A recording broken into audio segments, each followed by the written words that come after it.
corpo, investem tanto nos prazeres para chamar a atenção das pessoas.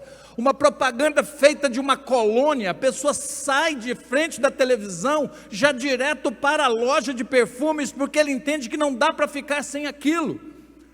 Quando as pessoas observam que na cidade se desenvolve tantas academias e tantos ambientes para se trabalhar o corpo, não é simplesmente por questão de saúde, porque muitas vezes do lado de uma academia você encontra uma loja de insumos, e muitas pessoas não concordando em esperar esse kairós de Deus, que é o tempo das coisas acontecer, tomam também bombas no corpo. Algumas pessoas chegam a tomar hormônios de cavalo no corpo para poderem ficar fortes, pessoas que ficam com as veias, os músculos, como se fosse na verdade um verdadeiro corcel negro, coisa complicada, mas o mundo faz isso conosco, e essa luxúria aqui, ela ajuda a vender, o mundo da publicidade, o mundo do dinheiro, o mundo da fama, o mundo do gozo, o mundo dos prazeres. Olha, tem uma frase muito interessante de uma mulher chamada Dorothy Sayers. Ela foi amiga do C.S. Lewis, era uma inglesa, e ela disse o seguinte: um homem pode ser avarento, ele pode ser egoísta, ele pode ser vingativo, o homem pode ser cruel, ele pode ser injusto, pode ser violento, ele pode ser brutal, ele pode ser ganancioso, ele pode ser uma pessoa sem escrúpulos, ele pode ser uma pessoa mentirosa, teimoso, arrogante, estúpido, uma pessoa morosa, indiferente a qualquer instinto nobre, e mesmo assim estamos dispostos a dizer que esse homem não é imoral. Por quê? Porque a imoralidade nessa sociedade vem muito pesado na luxúria. O sujeito tem uma ira terrível, mas se ele não tem um caso fora do casamento, passa por cima e todo mundo passa a mão na cabeça. Sendo que esses pecados estão alinhados num só, que é pecado. E nós colocamos nomes e apelidos bonitos dos pecados. Pecadinhos, pecado branco, por exemplo, a mentira. A mentira, por exemplo, tem a mentira para o gasto. Se eu mentir, por exemplo, para o guarda não me multar, é mentira branca. Eu tomo a ceia, não tem nenhum problema. Mas se o jovem masturbar, aí é um absurdo. É um absurdo? É um pecado. Mas a mentira também é um pecado. Mas nós, socialmente falando, nós estamos num ciclo, que nós estamos tão prejudicados por essa cultura fugaz, essa cultura que deteriora quantas vezes a consciência, que nós saímos do Pentecoste, passamos na reforma protestante, e quantos de nós chegamos aqui hoje sem compreender o que é a vontade de Deus para a nossa vida.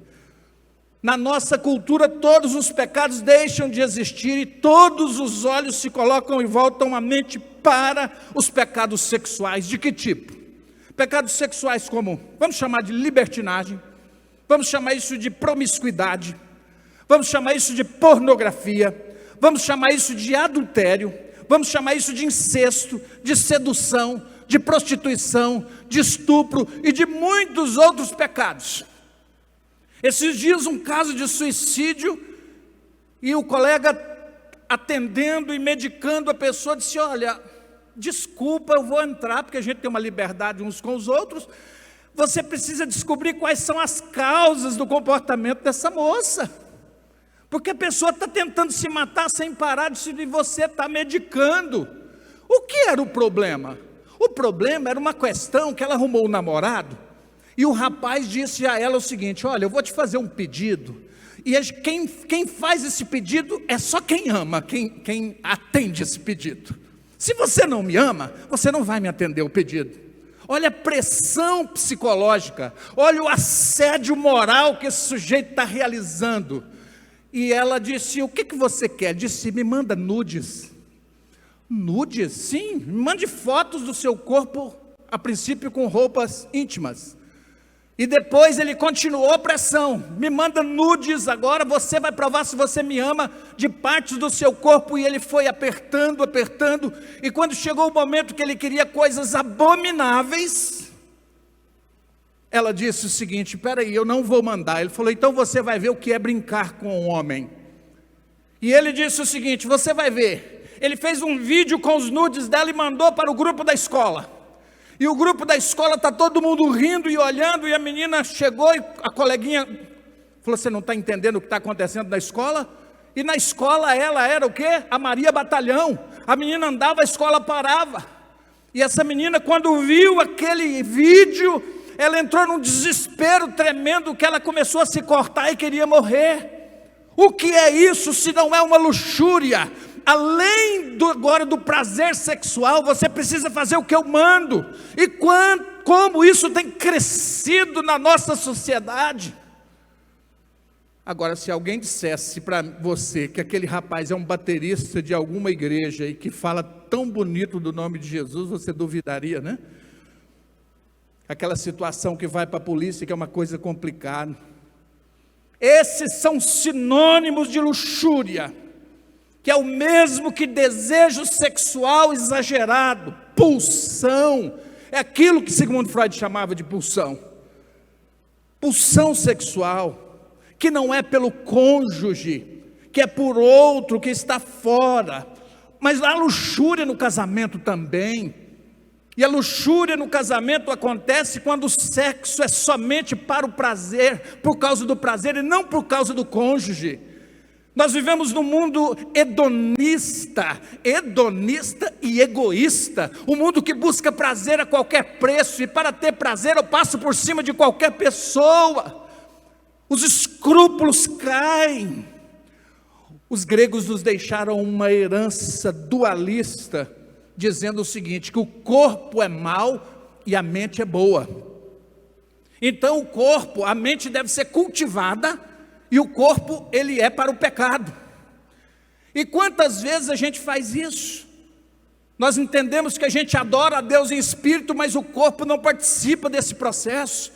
Isso é péssimo, porque eu consigo depois começar a jejuar para matar o corpo, mas esse processo mental não participa dessa santidade, buscando a presença bendita, santa e exaltada do nosso Senhor e Salvador Jesus Cristo na nossa vida. E nesse ponto de vista dualista aqui do que os gregos nos trouxeram, nos legaram, que eles nos ensinaram, o corpo ele é mau e a mente é boa. E aí eu preciso então fazer jejum para buscar o quê? O ascetismo.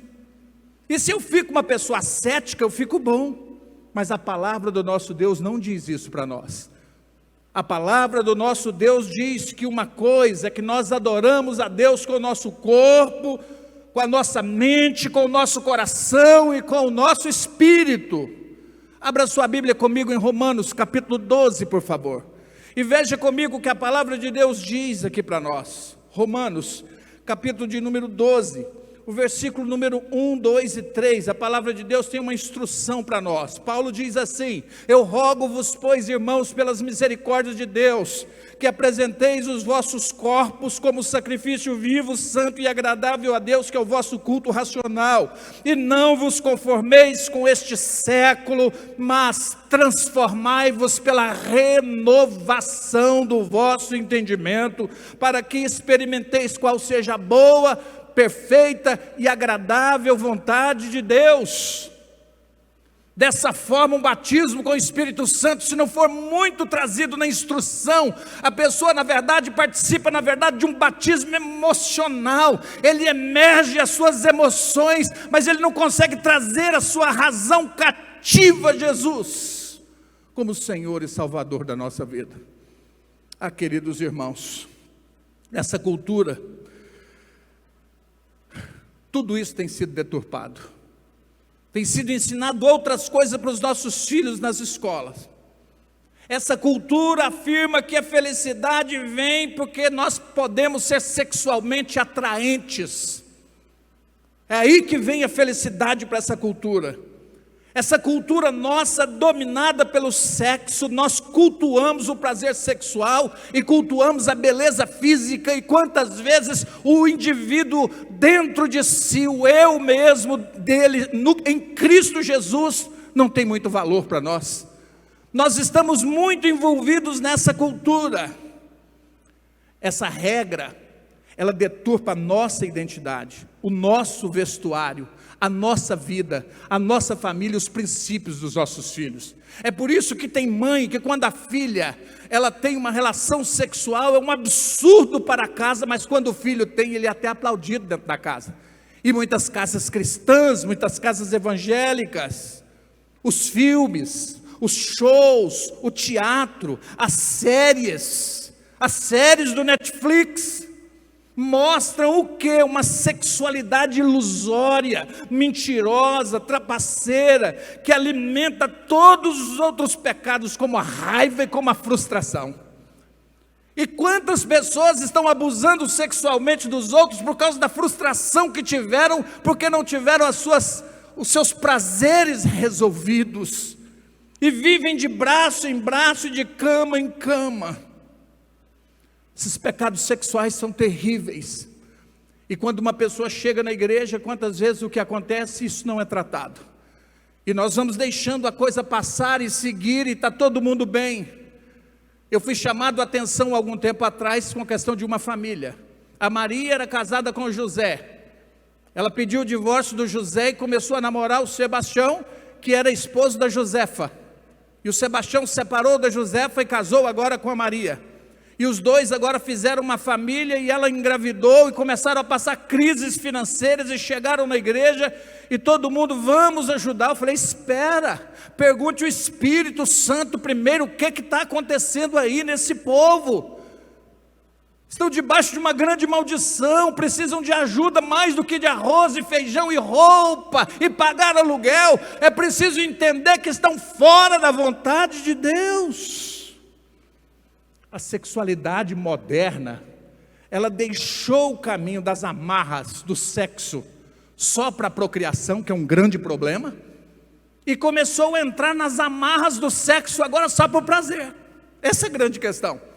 Sexo só para procriação é um grande problema, porque na Roma antiga, a mulher, ela existia só para gerar filhos, e o homem, ele ia para os prostíbulos. O homem, ele ia para os carnavais, para as bagunças, a mulher não, era seriedade dentro de casa. E agora o que acontecia é que essa mulher não podia ser a esposa dentro de casa, que também poderia ter no casamento prazer e alegria como o próprio marido podia. Isso também tomou conta da nossa cultura por muito tempo.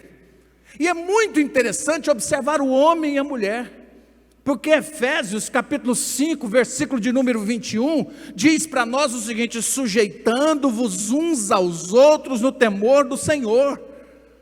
E no versículo 22 vem escrito o seguinte: mulheres, submetam-se cada uma de vós aos vossos próprios maridos como ao Senhor. E como isso é difícil para nós? Por quê? Por que o homem, quantas vezes, ele pode tudo e a mulher não pode nada? Eu ouvi um homem elogiando a esposa, dizendo o seguinte: a minha mulher não tirou carteira de habilitação, ela é uma grande serva de Deus. Que parâmetro é esse? De medir ser servo de Deus da mulher não conseguir tirar a carteira de habilitação, ou não saber tirar um extrato bancário lá no banco, porque vive em casa. Mas viver em casa é uma grande bênção para a esposa, mas nós não vamos privar, pelo menos eu penso assim, de outros prazeres da vida. Que coisa mais interessante é isso, quando a gente para um pouquinho para entender o que está acontecendo com essa cultura grosseira, fora da vontade de Deus. E aí o que acontece? Eu fico perguntando o que está acontecendo com a humanidade. Eu penso que os efeitos da queda lá no Éden foram muito mais desastrosos do que o que a gente entende. Foi a queda no Éden que trouxe o machismo para o mundo, de o homem não entender as coisas, e quantas vezes a mulher não entender as coisas, e o casal começar a ter uma guerra dentro de casa, ao ponto de não conseguirem ter alegria nem nos prazeres da vida, e entregar um ao outro a um destino terrível e inescrupuloso do pecado nessa sociedade. Nós precisamos rever e entender como nós temos uma facilidade de imitar Adão e uma dificuldade de imitar Jesus. Porque Jesus, sendo Deus, não usurpou ser igual a Deus, mas Adão não, ele não sendo nada, ele quis ser Deus. E o Senhor disse assim: olha, agora ele é como um de nós. Ele quer ser Deus. É como Babel e o Pentecoste, é o crente e o mundo. Porque no Pentecoste é interessante que Deus humildemente desce até a terra. Em Babel o homem orgulhosamente tenta chegar até no céu. No Pentecoste Deus humildemente fala com todo mundo. Todos entendem numa mesma língua e todos vão para as nações pregar o evangelho vivo. Lá em Babel não, as línguas são confundidas. Ninguém entende o que o outro está falando. Uma bagunça. Isso pode acontecer dentro de um lar. De terem pessoas verdadeiramente casadas vivendo um falso casamento. E Deus está dizendo: ei, o Pentecoste é para assumir áreas mais distintas da sua vida. Não é simplesmente para você falar em línguas estranhas. É para modificar o seu caráter. É para tomar conta da sua vida de dentro para fora, numa explosão de alegria, para que você me conheça e seja feliz. E a gente olha para isso e a gente vê o seguinte: que teve uma revolução sexual no mundo. E nós sabemos bem do que aconteceu nos Estados Unidos da América no ano, mais ou menos no ano que eu nasci, 1969 mais ou menos. Sexo, drogas e rock and roll. Olha os desastres disso para a humanidade, pastores. Olha, igreja querida. Olha como o mundo está invernado nas drogas. Olha como o sexo ou o corpo deixou de ser algo valoroso para as pessoas. Entenda comigo, em primeiro lugar, a libertinagem deixou de ser unicamente masculina, e agora com Simone de Beauvoir, e outros aspectos da mulher querendo ser igual ao homem, mas não em outros valores, mas no pecado, a coisa complicou um pouquinho. Igualdade sexual diz agora que todos estão no mesmo barco. Agora não é somente o homem que quer ter muitas mulheres, as mulheres também querem ter muitos homens e contar as mesmas vantagens, sentar numa mesa de bar e beber nos mesmos copos e gritar do mesmo jeito e fazer tudo o que faz. Porque o exemplo para nós, o exemplo das mães, nós não podemos abrir mão disso de forma alguma. O casamento não resolve esse problema. O sujeito navega no mundo e casa e vai ficar tudo bem. Mas quem disse que vai ficar tudo bem? Ele estragou a vida dele, agora vai estragar a vida de outra pessoa. E quantas vezes no casamento o sexo passa a ser uma rotina e os abusos também acontecem ali. Os desgastes acontecem ali. E quantas vezes as imoralidades acontecem ali. E começa uma exuberância de um espírito animal. Um mundo que busca prazer de qualquer forma, sem analisar a palavra bendita de Deus. E isso não é ser careta, gente. O namoro que não começa mais com oração. Mas quantos namoros começam num banco de um carro, no pneu de um trator, no encosto de bananeira? É muito interessante a gente parar um pouquinho para entender. As pessoas aqui se entregam à libertinagem por mero tédio e descontentamento na vida. Estou triste, estou angustiado, então vamos sair, vamos para a balada. Lá é muito bom. Um rapaz me contou uma história de um palhaço no circo.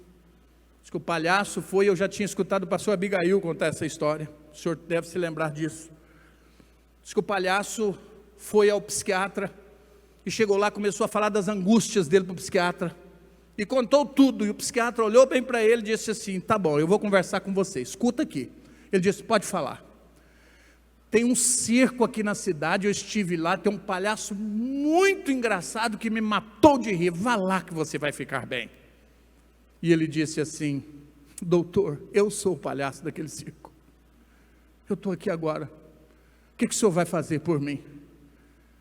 Então pensa bem comigo, que quantas pessoas estão nessa tristeza. E o rapaz me disse uma coisa, falou: olha, eu não quero mais viver, para de insistir comigo, com a vida, eu não quero.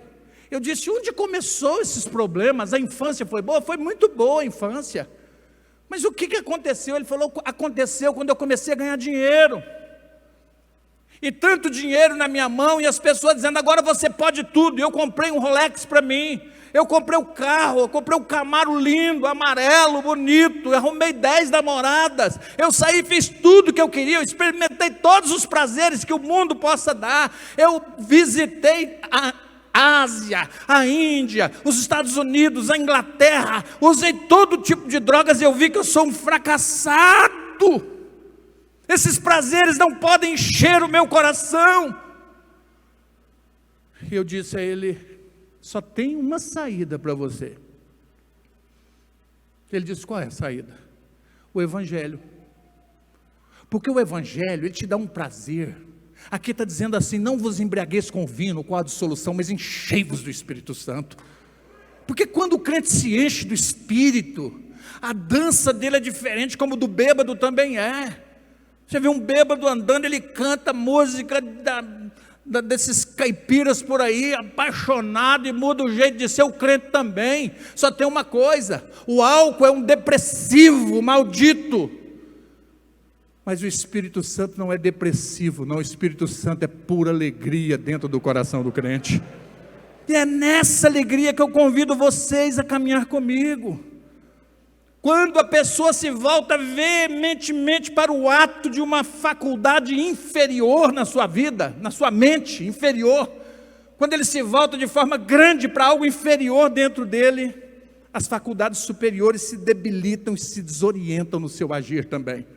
Ou seja, quando o crente aceita o caminho do pecado, o caminho da santidade começa a se deteriorar dentro dele, e ele entra numa grande crise na sua vida.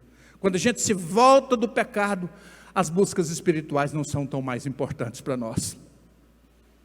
A luxúria tem tomado conta do mundo de uma forma terrível. Isso vem muito para o Hollywood. Os filmes vêm com coisas terríveis para nós. E precisamos tomar muito cuidado, porque tem pessoas nesse lockdown que estão congregando numa igreja chamada Netflix. E congregando lá, eles são bons de doutrina, ensinam muito bem, e são pessoas ali que são preparadas para isso. Mas a Bíblia vem trazer para a gente coisas ligadas ao amor verdadeiro, um amor que não nega o prazer, um amor que não nega a alegria, um amor que não nega o sorriso, um amor que não nega o vestir-se bem, o ser elegante, um amor que não nega ter aproveitado as benesses que Deus trouxe para nós.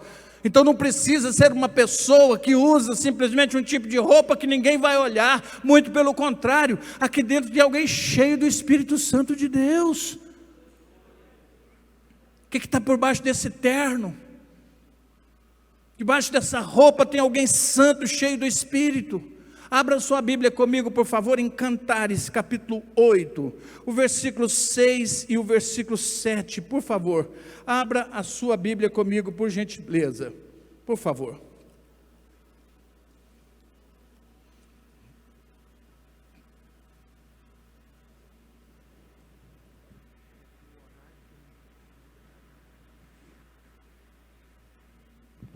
Eu quero que vocês observem comigo.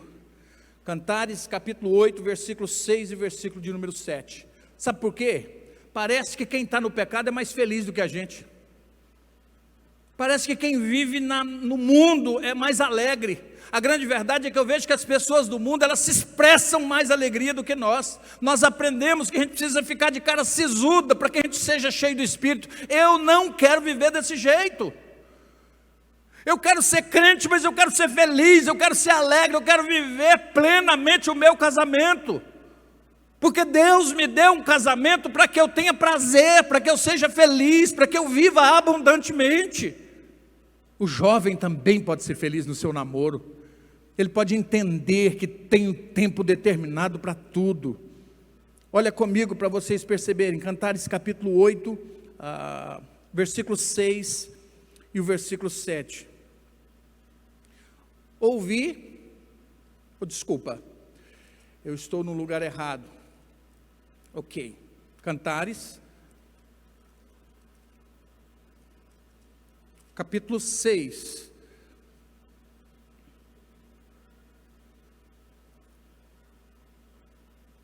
Isso, versículo 6 e versículo 7. aqui. Queridos, vamos comigo em outro texto. Eu me equivoquei nesse texto aqui. 2 Samuel, capítulo 13, do versículo 11 em diante. Por favor, venham comigo, por gentileza.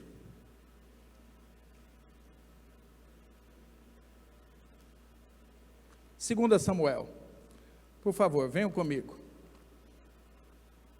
2 Samuel, capítulo 13. Aqui tem uma história muito interessante. Capítulo 13, versículo 11 até o versículo 19. Com um rapaz muito interessante aqui, chamado Amnon, e uma menina chamada Tamar. E esse texto aqui de 2 Samuel, capítulo de número 13, chama muito a atenção da gente sobre a luxúria. E eu quero que você veja comigo aqui um caso bíblico onde a coisa que está aqui acontecendo. Capítulo 13, a partir do versículo de número 11. Olha o que o texto da palavra de Deus diz aqui para nós. 2 Samuel, capítulo 13, versículo de número 11. Diz assim a palavra de Deus: quando lhes oferecia para que comesse, pagou dela e disse-lhe: vem, deita-te comigo, minha irmã. Porém ela lhe disse: não, meu irmão, não me forces, porque não se faz assim aqui em Israel, mas faças tal loucura como faz isso. E ele disse: porque onde iria eu, ela diz, com a minha vergonha? E tu serias como um dos loucos de Israel. Agora, pois, eu te peço, fala com o rei, porque ele não vai me negar a você. Porém, ele não quis dar ouvidos a ela e lhe dizia antes: olha, sendo mais forte do que ela, forçou e se deitou com ela. E depois não sentiu que ela, uma grande, o quê? Aversão. Olha aqui, gente, o que está acontecendo? Essa menina, o sujeito finge doente, finge que está morrendo, pede para vir, o pai diz: pode ir, e ele está tendo aqui um caso terrível de estupro contra a própria irmã, por causa do prazer, do desejo que estava dentro dele. As pessoas hoje estão fazendo isso sem preocupação, embarcando no caminho da luxúria. E ela diz: não faça isso. Ele diz: eu vou fazer. E depois do ato sexual vem um grande arrependimento. Ele diz: sai daqui. Ela fala: não me manda sair não, deixa eu ficar dentro de casa com você. Como que eu vou sair? Ele disse: sai. E as filhas do rei, as virgens, usavam roupas muito compridas, e ela rasgou a sua roupa, colocou as mãos sobre a cabeça e saiu andando pelo caminho chorando. E os irmãos vieram perguntar o que aconteceu. Eu fui estuprada. E isso começou a haver mortes em Israel por causa de problemas como esse aqui. Eu vou dizer a vocês, quando a igreja entra no caminho da luxúria, a luxúria tem filhas. A primeira filha da luxúria é a cegueira do espírito. A segunda filha da luxúria é inconsideração, não considera ninguém. Eu quero viver. E as músicas estão falando isso aí. Eu quero ter prazer, eu quero ser feliz, e a escola está dizendo isso. Eu tive que pedir demissão numa escola esses dias, porque eu fui convidado a dar uma disciplina, e a disciplina diz respeito ao quê? Ao desenvolvimento do adolescente. Eu precisava começar a falar sobre gênero, eu começava a falar sobre o sexo na adolescência. Eu não vou falar isso. Não, mas você como cientista tem que falar. Eu não sou cientista primeiro eu sou crente, eu não vou.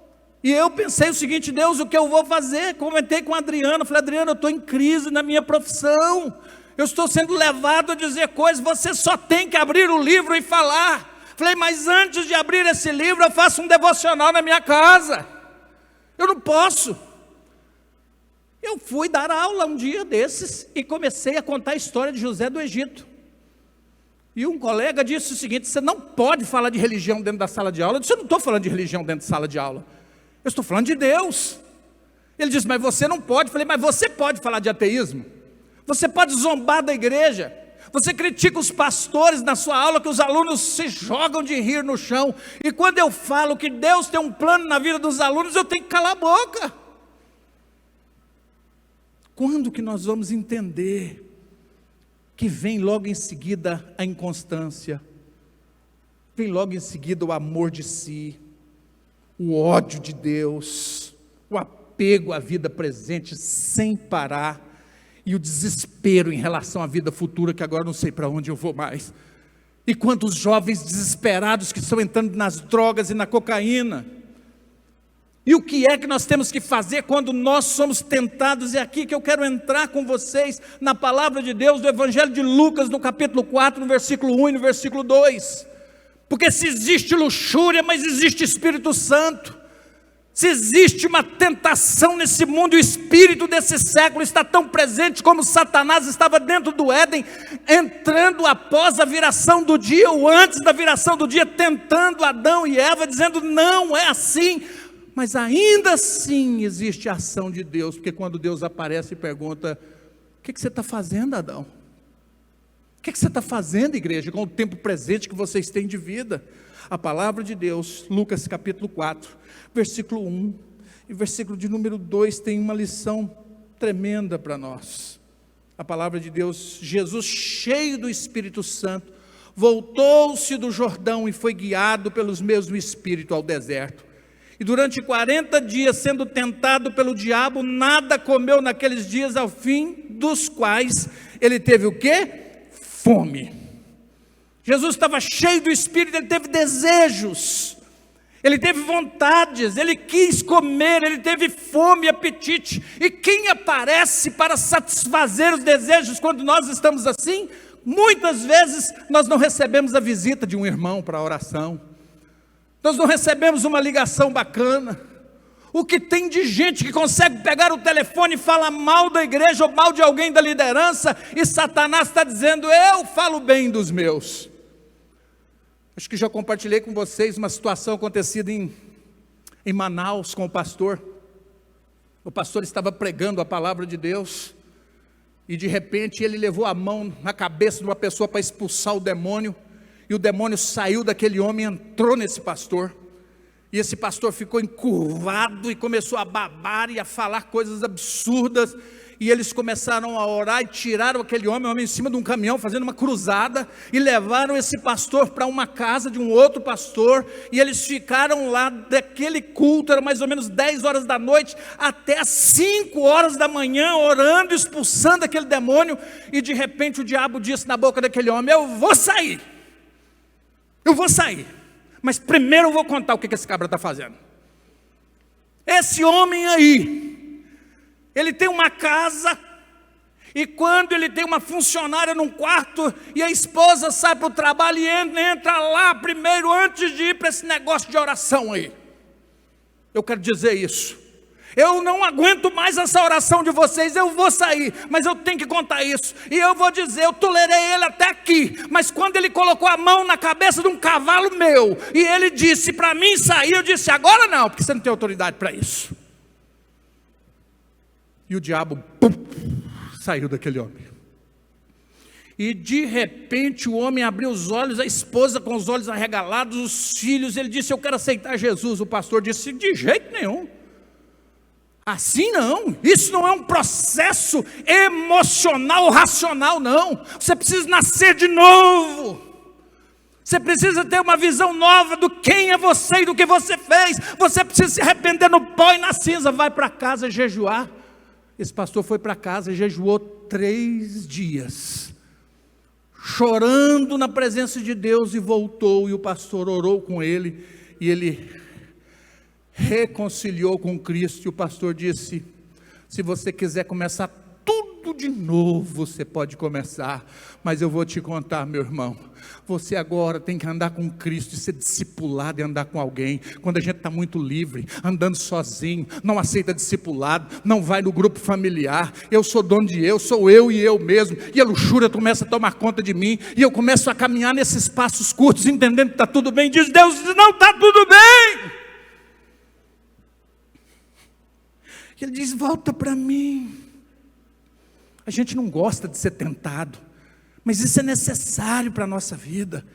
Ser tentado depura, nos aperfeiçoa, nós amadurecemos, expõe as nossas fraquezas à tentação, nos torna pessoas mais humildes diante de Deus, dependentes da graça divina e soberana de Jesus. É ali que a gente procura ajuda, que a gente vai para o gabinete pastoral, que a gente senta e olha nos olhos de vocês e a gente fala: tem misericórdia de mim, me ajuda. Meu irmão, procura ajuda. Quando a Bíblia diz assim: levai as cargas uns dos outros e assim cumprireis a lei de Cristo, é para nós cuidarmos uns dos outros, para a gente ser uma igreja saudável, uma igreja onde o pecador chega e ele não tem medo de jogar fora as suas mazelas, e que nós nos ajudemos mesmo.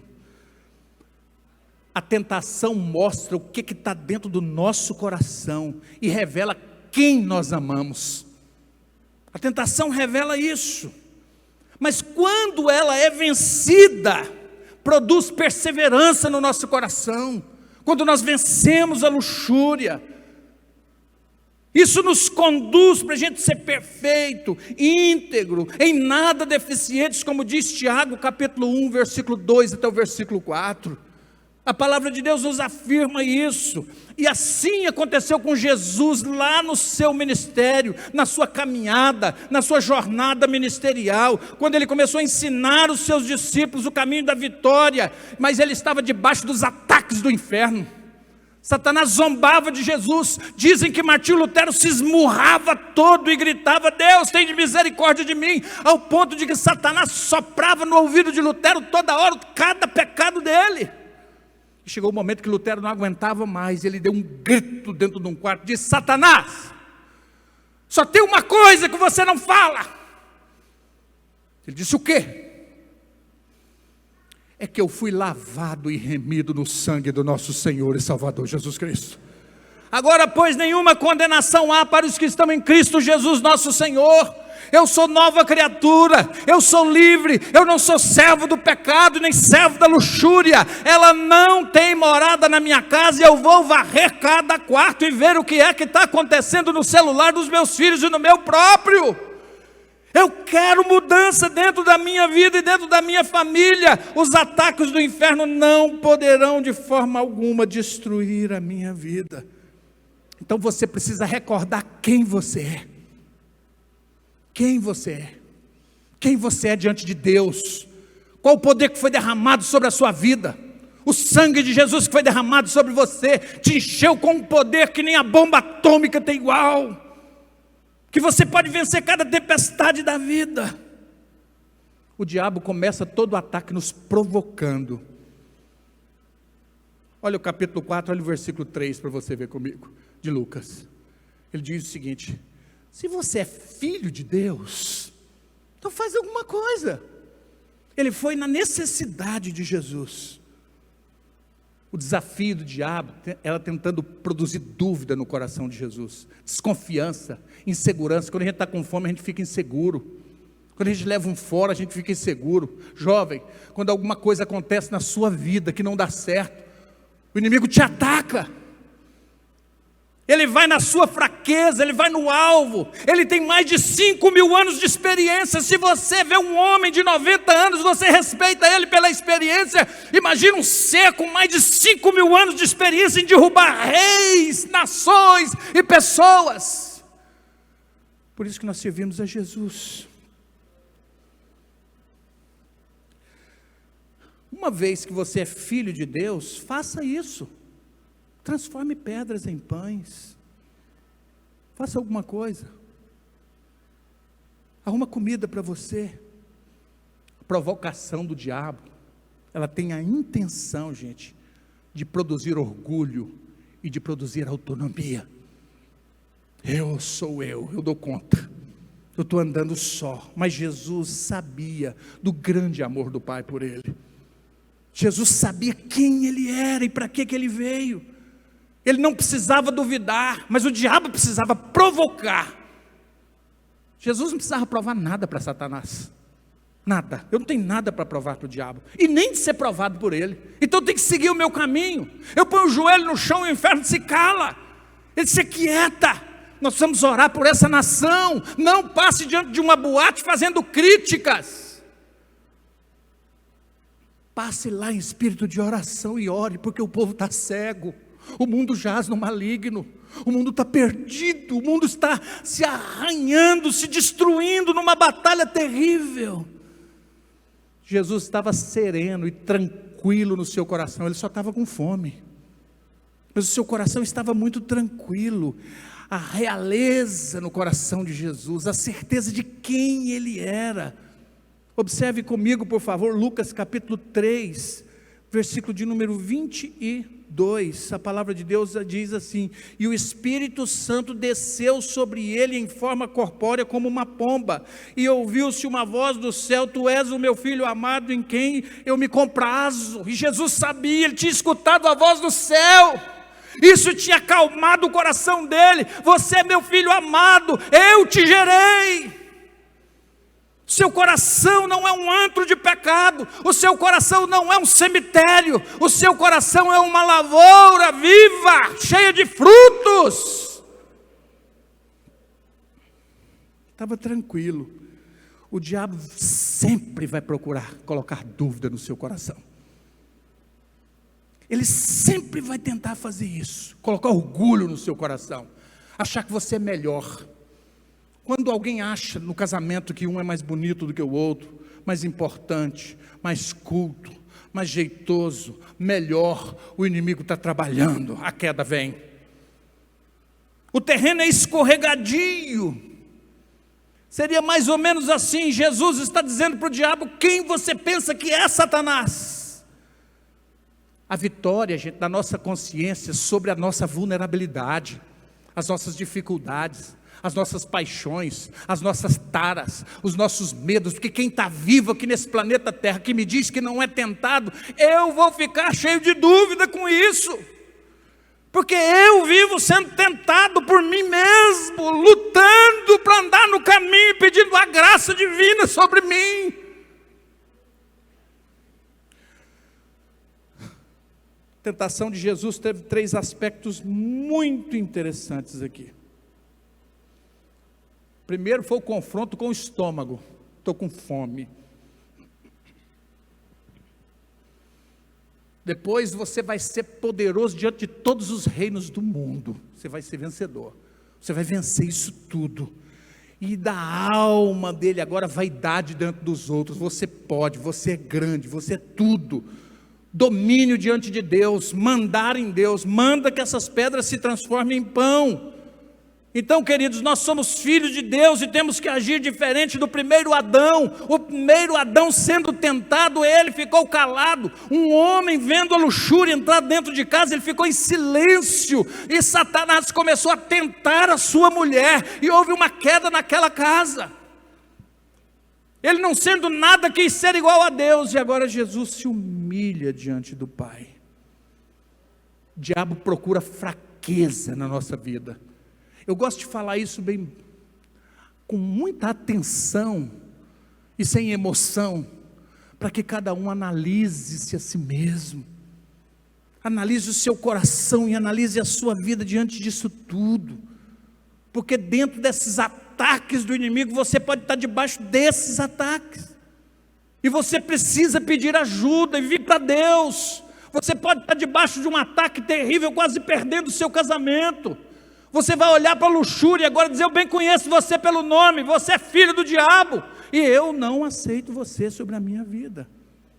Então aqui eu encerro dizendo que Deus nos dá as armas para a vitória. E essas armas para a vitória é que Jesus tinha ficado 40 dias de jejum e de oração. Ele estava parecendo fraco, mas ele estava forte como ele nunca tinha sido. Porque nada nos fortalece mais do que a comunhão íntima com o Pai, a comunhão com o Espírito Santo de Deus. Então Jesus responde à tentação desse bicho asqueroso, dizendo: arreda, Satanás. E dizendo: não só de pão vive o homem, mas de toda palavra que sai da boca de Deus. Eu não quero comida que você traz para mim, eu quero ser servido pelos santos anjos de meu Pai. E ele foi, porque no deserto tem uma mesa preparada para você. Fica de pé comigo, por favor, para que a gente possa orar. O diabo para de tentar Jesus e ele segue o caminho dele. Isso acontece na nossa vida também, porque livre eu sou, para a honra e glória do nosso Deus Todo-Poderoso. Você pode erguer sua mão direita comigo? Você pode orar comigo nesse momento? Dizer: Senhor Deus, nós te clamamos. Nós pedimos ao Senhor a graça e a infinita misericórdia do Teu Espírito Santo sobre nós. Teu poder infinito, santo, justo e verdadeiro, que nos livra, Senhor Deus, desses pecados que envolvem tanto a nossa humanidade e que tenta mostrar que nós não estamos unidos com o Senhor. Senhor, me livra da luxúria. Senhor, me livra, Senhor Deus, do tempo de entender que esse tempo de peregrinação é que eu tenho que viver, Senhor Deus, os prazeres deste mundo. Senhor Deus, eu vou entender que o que olho nunca viu, o que ouvido nunca ouviu, o que jamais penetrou na mente humana, é o que o Senhor tem guardado para mim, porque eu vou morar no céu com Jesus, vou receber a graça dEle, e esse corpo chegará o momento de parar de ser tentado. Nós repreendemos toda a obra do diabo sobre a nossa vida, e pedimos a experiência de Jesus sobre nós. Nos dê vitória, Senhor. Eu abençoo a vida desse jovem, eu abençoo a vida desta pessoa, Senhor Deus, que está com o pé na queda. Coloca os pés sobre a rocha, Senhor Deus, não sobre a areia, e fortalece esse coração para a honra e glória do nome de Jesus. Amém. Graças a Deus.